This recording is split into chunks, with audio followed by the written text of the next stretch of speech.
বাংলার বনরক্ষীদের কার্যকারিতা এবং ক্ষমতার পরিধি কোন স্তরে বলে আপনার মনে হয়েছে? মানে আমি বলতে চাইছি যে একটা একটা মানুষের একটা কোনো পদের তো একটা কাজের পরিধি থাকে।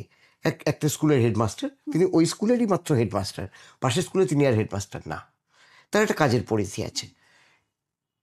বাংলায় মানে পশ্চিমবঙ্গ সরকারের নিয়োজিত যে সমস্ত বনকর্মীরা, তাদের কাজের পরিধিও বাঁধা আছে, তারা এর বাইরে কিছু করতে পারবেন না।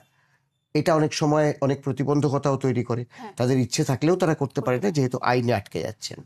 আমি এই অংশটার কথা বলছি যে, এবং তোমার সঙ্গে প্রায়শই বনকর্মীদের মানে কথাবার্তা হয় বা আদান প্রদান হয়, তুমি যে বন্য প্রাণগুলোকে উদ্ধার করো তাদেরকে, সেই ক্ষেত্রেও তোমার অভিজ্ঞতাটা কেমন? মানে আমি যদি 1 থেকে 5-এর মধ্যে রেটিং দিতে বলি, তাহলে কোন পর্যায়ে? 1 থেকে 5-এর মধ্যে তাদের ইচ্ছা শক্তি যদি আমি দেখি, তাহলে মোটামুটি 5-এর মধ্যে 4 দেওয়া যায়। কিন্তু তাদের যে স্বাধীনতা, সেটা আমি 2 দেব।